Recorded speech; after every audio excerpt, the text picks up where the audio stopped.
وعلیکم السلام ورحمۃ اللہ وبرکاتہ۔ ایک ہوتا ہے خطاب، ایک ہوتی ہے کتاب۔ خطاب تقریر ہوتی ہے اور کتاب آف کورس تحریر ہوتی ہے۔ تقریر اور تحریر کے مزاج میں فرق ہوتا ہے۔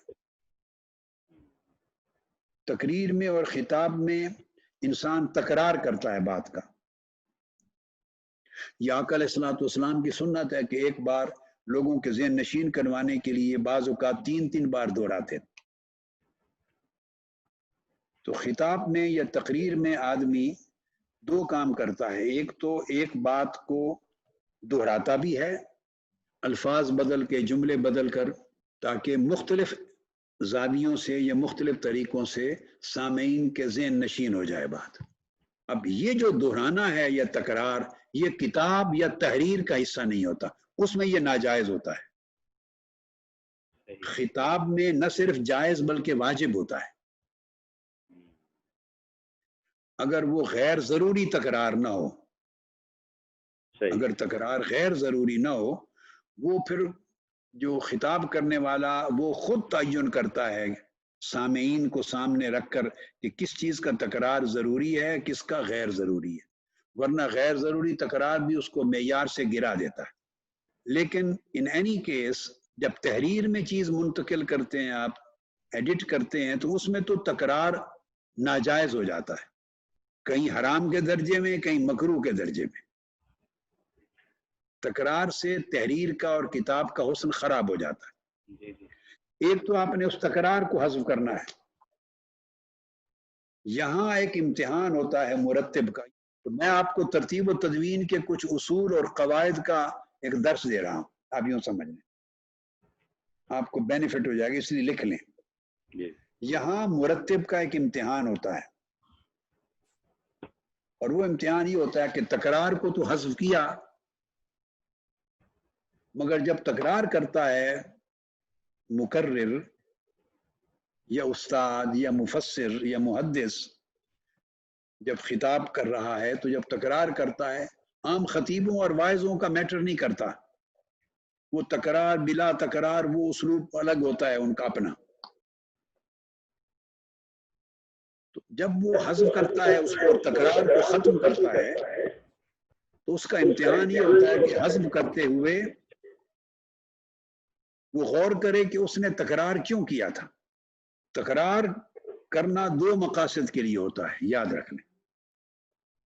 یہ فن ترتیب و تدوین بتا رہا ہوں۔ تکرار کیوں کرتا ہے، اس کے بدیہی طور پہ کم سے کم 2 مقاصد ہوتے ہیں، کم سے کم، جو فوری طور پہ میں سمجھا رہا ہوں۔ اگر آپ اس کی ڈیپتھ میں جائیں تو پھر زیادہ اس میں تفصیلات آ جاتی ہیں۔ کم سے کم 2 مقاصد ہوتے ہیں۔ ایک تو وہ اس لیے کرتا ہے کہ اس سے تصریح ہو، اور دوسرا مقصد ہوتا ہے کہ توضیح ہو۔ ایک تکرار تصریح کے لیے کرتا ہے، دوسرا توضیح کے لیے کرتا ہے، اور تیسرا بھی ایڈ کر لیں، تفصیل کے لیے کرتا ہے، کہ اس کی جزئیات بھی، کوئی اور اینگل جہتیں وہ بھی بیان ہو جائیں، یعنی کوئی جزئیہ اس کا کوئی ضروری پہلو رہ نہ جائے۔ جو پہلے ایک بار بیان کرنے میں سب چیز شامل نہیں ہو سکتی تھی، حدود کی لیمیٹیشنز ہوتی ہیں، الفاظ کی قیود ہوتی ہیں، تو جو پہلو پہلے الفاظ میں رہ گیا وہ جزئیات دوسرا تکرار کے الفاظ میں کچھ اور نئی چیز ایڈ ہو جاتی، تیسری بار اور ایڈ ہو جاتی ہے، تو بعض اوقات جزئیات تفصیل بیان ہو جاتی ہے، یہ بھی مقصد ہوتا ہے، اور بعض اوقات توضیح مقصد ہوتا ہے، تشریح، توضیح، کہ جو بات پہلے کی اگلی بار دوسری تیسری بار کہنے سے اسی بات کی توضیح ہو جاتی ہے، تھوڑی وضاحت ہو جاتی ہے اور سمجھنے والے کو آسانی ہو جاتی۔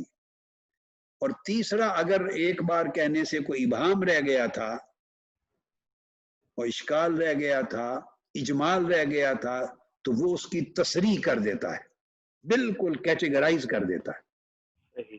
دوسری تو تفصیل بھی، تشریح بھی اور تصریح بھی، جو ضروری توضیح آئی ہے وہ اس کے اندر موجود رہے، ضروری تصریح موجود رہے کہ کہنے والے نے ایگزیکٹلی کیا کہا، کہیں آپ تکرار ختم کرتے ہوئے اس کی تصریح کو تو نہیں ختم کر بیٹھے، صراحت کو.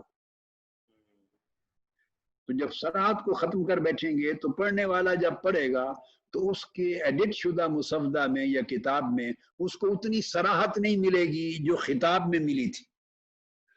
تو وہ کہے کہ جی خطاب میں تو بات بڑی واضح تھی، سمجھ آ گئی تھی، تصریح تھی، اب یہ جو کتاب کی صورت میں آئی ہے اس میں وہ وضاحت نہیں ہے، ابہام رہ گیا ہے. تو گویا وہ ناکام ہو گیا اس کو مرتب کرنے میں.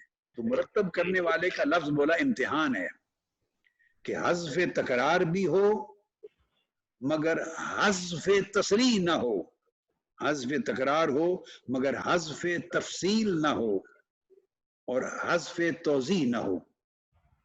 اس لیے کیا کرتے ہیں باقی جملوں سے کہ الفاظ کو اس طریقے سے لے لیتے ہیں کہ نئے پہلو جن پر میں نے زور دیا وہ شامل ہو جائیں اس بیان میں اور پڑھنے والے کو تکرار بھی نہ لگے. تکرار لگے گا تو حسن کم ہو جائے گا، اچھا نہیں رہے گا. اور اگر تکرار ختم کر کے تینوں چیزیں برقرار رہیں گی تو عبارت بڑی وضاحت اور صراحت کرنے والی بن جائے گی. تو بلاغت بھی رہے، اس سے بلاغت بھی، ایک تو یہ پہلو ضروری ہوتا ہے. دوسرا جب آپ ایڈٹ کر لیں تو بار بار اس کو پڑھیں. دیکھنا یہ ہوتا ہے کہ پچھلی گفت کلام اور اگلے کلام سے جب آپ حذف کرتے ہیں تکرار کو تو بعض اوقات اس کی روانی ٹوٹ جاتی، اس کے تسلسل میں حرج واقع ہوتا ہے. یہ نہیں ہونا چاہیے. پھر آپ اس کو پڑھیں کہ جو روانی آ رہی ہے اور جو سامع کو متاثر کر رہی تھی اور اس کا ذہن بنا رہی تھی، یعنی خطاب کرنے والا اگر صاحب فکر ہے تو وہ سامع کی ذہن سازی کر رہا ہوتا ہے. وہ ذہن سازی کر رہا، وہ ایک نقطے یا نتیجے پر اسے پہنچا رہا ہے. میں جب کلام کرتا ہوں تو مجھے پتا ہوتا، دوسرے کو نہیں پتا ہوتا، مگر وہ نتیجہ پورا ہو رہا ہوتا. کچھ کلام کے مقدمات ہوتے ہیں، کچھ متوسطات ہوتے ہیں، کچھ متممات ہوتے ہیں. کچھ مقدمات ہوتے ہیں، کچھ متوسطات ہوتے ہیں، کچھ متممات ہوتے ہیں. تو کچھ ابتدائی چیزیں ہوتی ہیں جو کسی ایک مضمون کی بنیاد رکھنے کے لیے، فاؤنڈیشن رکھنے اور اس کو ابتدا کرنے کے لیے ابتدائی مضمون میں لا رہا ہوں. کچھ بحثیں پھر اس مضمون کے وسط میں، اس کے درمیان میں اس عمارت کو مکمل کر رہے ہوتے ہیں. کچھ اسے کنکلوژن پر، نتیجے پر پہنچا رہے ہوتے ہیں، متمم. تو اگر آپ ایڈٹ کریں ابتدائیہ، وسطیہ اور اتمامیہ، جس کو تتمہ بھی کہہ دیتے ہیں، تو اگر ان میں کوئی چیز بھی اگر زخمی ہو جائے، کوئی چیز کمزور ہو جائے، ٹوٹ جائے، تو وہ تسلسل ختم ہو جاتا ہے. تو لہٰذا ایک حصے کو ایڈٹ کرنے کے بعد آپ نے غور و خوض سے بار بار پڑھنا ہے اور سننا ہے. یہاں کیا کرتے ہیں کہ ایک آدمی اس خطاب کو سن کے نقل کر دیتا، وہ مسودہ تیار ہو جاتا ہے. اس کے بعد خطاب کی کیسٹس یا خطاب اس کی چھٹی ہو جاتی. اگلے ہاتھ میں جاتا ہے جو خطاب کو خود نہیں سنتا، وہ نقل شدہ مسودے کی ترتیب و تدوین کرتا ہے. گویا وہ اس ناقل کے مسودے کو مرتب کر رہا ہے، میرے خطاب کو نہیں کر رہا. اور اس میں زمین آسمان کا فرق نہیں آ جاتا. تو جب ناقل نے جو کچھ لکھا اس سے پورا، لہٰذا جب آپ دوبارہ کریں تو بار بار خطاب کو، اس حصے کو آن کریں، پھر بند کر دیں، پاز کر دیں، آن کریں، پاز کر دیں. وہ سن کے اپنے مرتب کیے ہوئے حصے کو دیکھیں اور جوڑیں، آپس میں جوڑیں، موازنہ کریں. پھر میرے کئی الفاظ مل جائیں گے جملوں میں آپ کو جو آپ مس کر بیٹھے ہوں گے، تو اس کو بار بار سنیں اور پھر اس میں حسن پیدا کریں. پھر سرخیاں نکالنی ہوتی ہیں، وہ سرخیاں ہی میرے الفاظ میں سے نکالیں. میں کئی بار سرخیاں بیان کرتا ہوں، عنوان بیان کرتا ہوں اس طریقے سے خطاب کے دوران کہ اس سے یہ اسٹیبلش ہوا، یہ اس میں اس بات پہ زور دیا جا رہا ہے، اس میں امام بخاری نے یا فلاں امام نے یا فلاں نے اس بات کو واضح کیا ہے. میں اس انداز کے ساتھ جب بات کرتا ہوں اور ہر خطیب اور ہر شارح، ہر مفسر بیان کرتا ہے، وہ جو فوکس میں نے بیان کیا جملہ وہیں سے لیں. تو اس کے نظم کو دیکھ کر یہ ایسے دو تین سرسری سی چیزیں میرے ذہن میں آئیں تو کبھی ایسا بھی ہوتا ہے کہ ایک اور چیز ہے، اگر آپ وہ کر گزریں تو بہت ہی عجب بات ہوگی، بہت عجب بات ہوگی، بڑی پیاری اگر کر گزریں. وہ یہ کہ وہی موضوع ہے جو میں نے آج اس درس میں بیان کیا. میرے پاس وقت کی لیمیٹیشنز تھی، مگر اس موضوع پر میں نے کبھی اور مواقع پر خطابات میں، کبھی اعتکاف کے دروس میں، حلقات میں، اعتکاف میں، کبھی اور علمی مواقع پر میں نے اس نقطے کو بیان کیا ہے.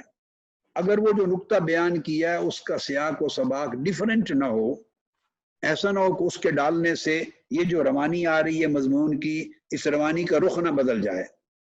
یہ بڑا ضروری ہے. اگر یہ نہ ہو، این اس نقطے کی تھوڑی سی وضاحت اور ہو، حوالہ اور میں نے دے دیا ہو، اور خوبصورتی ہو، اور اس میں اور مواد خوبصورتی کے ساتھ جمع ہو جائے، تو یہ جو زیادہ سنتے ہیں خطابات میرے، ان کو پتہ چل جاتا ہے. یا کمپیوٹر کو چیک کریں کس کس خطاب میں یہ بات کہی گئی ہے نکال کے، تو کہیں 1-2 منٹ کی کوئی چیز، 2-3 منٹ کی چیز، وہ میرے ہی خطاب کی لے کے اس جگہ اگر تشنا بات ہے تو اس کو اور تکمیل کرنے کے لیے بھی ایڈ کر سکتے ہیں. مگر کیا کریں اس کو تاکہ بعد میں خلط ملط نہ ہو جائے، اختلاف سے بچنے کے لیے جب متن کو کر رہے ہو تو وہاں ایک پلس کا نشان لگائیں، دائرہ لگا دیں، یہاں لکھ دیں اضافہ. اس کو نیچے اضافہ جو کرنا ہے وہ فٹ نوٹ میں کر دیں. وہ پھر فائنل جو آدمی دیکھے گا اس پر چھوڑ دیں گے کہ وہ اس کو خوبصورت طریقے سے اصل متن میں ٹیکسٹ میں لے لے، کیونکہ اس کو فٹ کرنے سے ممکن ہے سیاق و سباق میں فرق آ جائے جملوں کا، اور عبارت کا اپنا ایک تسلسل روانی ہے وہ متاثر ہو جائے، تاکہ وہ پھر اس کو صحیح طریقے سے سیٹ کر لے گا. یعنی لیا تو بازو ہے آپ نے، جسم کے دھڑ کے ساتھ لگانا ہے، کہیں دایاں بازو بائیں طرف نہ لگ جائے اور بایاں دائیں طرف نہ لگ جائے، اور تھوڑا اوپر نیچے نہ لگ جائے، کندھے اوپر نیچے نہ ہو جائیں. یہ وہ فٹ کر دے گا بعد میں جو آدمی اس کام کا اچھا ملکہ رکھتا ہے. تو آپ اس پہ نشان لگا کے ایسا، اس سے پتہ چل جائے گا کہ یہاں آپ اضافہ کر رہے ہیں میرے کسی اور درس اور میرے خطاب سے. اور اس کو فٹ نوٹ میں نمبر دے کے 1 فٹ نوٹ میں وہ پیراگراف یا جو بھی چند سطریں یا زیادہ جو بھی ہے اس میں لکھ دیں. پھر یہ اگلے آدمی کو اگلے مرحلے پر چھوڑ دیں گے کہ وہ اس کو کس طرح فٹ کرتا ہے. بعض اوقات نیا حوالہ لیتے ہیں، میں نے ہی دیا ہوا ہے، مگر اس حوالے کو اس جگہ فٹ کرنے میں تسلسل متاثر ہو جاتا ہے. تو جب نیچے آپ دے دیں گے وہ پورا مواد لے کر مرتب کر کے، تو پھر اگلے مرحلے پر وہ فیصلہ ہو جائے گا. اس سے علمی مواد تھوڑا بکھرا ہوا مختلف اور مواقع پر بھی آدمی ضروریات تک ان کو بھی چن کے تو محفوظ کر لیتا ہے، اور بات اور جامع ہو جاتی. یہ تو ایک ایسا موضوع ہے کہ اس کی بھی بہت ساری تفصیلات ہوں گی. ایسے 2-4 نکات فوری طور پہ میرے ذہن میں آئے تو میں نے کہا یہ کام چونکہ سونپا ہے تو میں ایک بیسک سی آپ کو اس کا طریقہ بتا دوں. اور ہمیشہ 3 بار کم سے کم پڑھیں. آخری چیز، مرتب کر لینے کے بعد کم سے کم 3 بار پڑھیں. اب سامع بن کے پڑھیں، یہ نہ دیکھیں کہ آپ نے مرتب کی. اب آپ سمجھیں کتاب چھپی ہوئی ہے اور آپ اس کو پڑھ رہے ہیں. ایک غیر جانبدار قاری بن کے جب پڑھیں گے تو پھر آپ کو پتہ چلے گا کہ یہ جو میں نے ترتیب و تدوین کا کام کیا ہے اس میں اور کتنی گنجائش ہے. تو یہ کیا بہت ہی خوبصورت روانی کے ساتھ لگ رہی ہے یا نہیں. خلاصہ یہ ہے بیٹے کہ جو خوبصورتی اور حسن خطاب میں تھا، اسی خوبصورتی، حسن اور تاثیر کو اور تسلسل کو اور امپیکٹ کو کتاب میں منتقل کرنا ہے. جو اثر انگیزی، جو تاثیر تقریر میں تھی اس کو تحریر میں منتقل کرنی ہے. چونکہ آپ موڈ چینج کر رہے ہیں نا، تو مزاج 2 چیزوں کے الگ الگ ہیں، اس میں فٹ کرنا ہے. یعنی خطاب کو جب کتاب میں لا رہے ہیں یا تقریر کو تحریر میں، تو تقریر کی ریکوائرمنٹس، اس کا ماحول، گفتگو، الفاظ، جملے چناؤ، تکرار، زور سے انداز، بالکل مزاج اس کا ڈیفرنٹ تھا. تحریر کا مزاج ڈیفرنٹ ہے. تو آپ ایک مزاج کی چیز کو اٹھا کے دوسرے مزاج میں جب منتقل کر رہے ہیں تو یہ امتحان ہوتا ہے بڑا. اس کا حل یہ میں نے آخری نقطہ بتا دیا. جتنے نکات بنتے ہیں 5-6 بن گئے ہوں گے یا 10 بن گئے ہوں گے، 8 لکھ لیں کہ وہ 3 مرتبہ پھر مرتب کر لینے کے بعد پڑھیں. یہ نہ سمجھیں کہ 3 مرتبہ کیوں پڑھے، بس آپ کو کیوں کا جواب 3 مرتبہ جب پڑھ لیں گے تو آپ کو مل جائے گا جواب. جب 3 مرتبہ پڑھ لیں گے تو آپ کو خود جواب مل جائے گا کہ اس لیے پڑھایا گیا 3 مرتبہ. ہر بار آپ امپروو کریں گے. میں اپنی کتاب لکھ کر عربی میں یا زیادہ اب تو عربی میں لکھتا ہوں، جو کچھ لکھتا ہوں میں اس کو 3 سے 5 مرتبہ بعد ازاں کمپوز ہونے کے بعد پڑھتا رہتا ہوں. ہر بار پڑھتا ہوں تو اس میں رد و بدل اور اضافات اور ترمیمات کرتا ہوں اپنے قلم کو. بار بار پڑھنے سے آپ کو اندازہ ہو جاتا ہے کہ ہمیشہ وہ چیز اور سنورتی ہے اور امپروو ہوتی ہے کوالٹی میں. تو 3 بار پڑھنا مرتب کا یہ آپ کے فرائض میں ہے. اگر یہ رکن ہے، رکن ترتیب ہے. جیسے رکن رہ جائے تو سجدہ صاحب سے بھی نماز پوری نہیں ہوتی. واجب رہ جائے تو سجدہ صاحب پورا کر دیتا ہے. رکن رہ جائے تو سجدہ صاحب سے بھی نماز نہیں ہوتی پوری. یہ سمجھیں رکن ہے. آپ کو اتنی اہمیت کے لیے میں نے لفظ بول دیا کہ 3 مرتبہ کم سے کم مرتب کرنے کے بعد اپنی طرف سے فائنل کرنے کے بعد پھر 3 بار پڑھنا. پھر جب آپ پڑھیں گے قاری بن کے غیر جانبدار ہو کر تو ہر بار آپ اس کی نوک پلک سنواریں گے. اور معیار آخری نقطہ یہ لکھ لیں، اردو ادب کی کوئی 2-3 کتابیں رکھ لیں سامنے. اردو ادب میں جو ادیب ہیں جنہوں نے کتابیں لکھی ہوئی ہیں اردو ادب کے لحاظ سے، اور اس میں دیکھیں جملہ سازی کس طرح ہوتی ہے، الفاظ کی ترتیب اور ترکیب کیا ہوتی ہے. یہ کا کے کی غلط یوز کرتے ہیں، بڑا ایسے کئی لفظ چھوٹے موٹے حرف ایسے زائد لگاتے ہیں کہ میں کہیں رہ گیا کہیں لگ گیا. اس کتابوں کو ذرا پڑھیں تو جب آپ 3 بار دیکھیں گے تو ساتھ کسی اچھے ادیب کی 2-3 کتابیں بھی اردو ادب میں دیکھیں. اس سے آپ کو ذرا اسلوب کا اندازہ ہوگا. آپ حیران ہوں گے ایک جملہ میں کہنے لگا ہوں، اردو زبان لوگ تو سمجھیں گے میرا جو اردو ادب ہے اردو زبان اپنا اپنا عقیدہ ہے لوگوں کا اور عقیدت ہے، وہ سمجھیں کہ شاید اس جیسا کسی کا ہے نہیں، بہت شاندار کہیں گے. مگر ابا جی قبلہ رحمۃ اللہ علیہ کی جو اردو زبان تھی میں اس کے برابر کا نہیں ہوں. جب وہ کوئی چیز لکھتے تھے تو میرا قلم اس پائے کی چیز نہیں لکھ، اتنا ادب نہیں ہے. آپ اندازہ کر لیں کہ ان کا معیار کیا ہوگا. اور اس کی وجہ یہ ہے کہ وہ پڑے ہوئے تھے ساری زندگی لکھنؤ، حیدرآباد اور دہلی اور رامپور کانپور. وہ خاص طور پہ لکھنؤ جو ادب کا جو مدرسہ مکتب لکھنؤ ہے اور مکتب دہلی اور مکتب حیدرآباد، وہ وہاں کے پڑے ہوئے تھے. ان کی اردو میں نے کچھ بیسک چیزیں بتائی ہیں مگر آپ کو اور ہیلپ ملے گی. آخر پہ آپ سب کے لیے دعا کرتا ہوں بیٹے، اس ایفرٹس کو اللہ پاک آپ کی اس ایفرٹ کو قبول فرمائے، اس میں برکت دے. اور اب یہ اتنا بڑا تحفہ اور انعام آج مل گیا کہ اب آپ کو جماعت المرتبین میں اس کتاب کو مرتب کرنے کی ذمہ داری دے دی. السلام علیکم ورحمۃ اللہ وبرکاتہ.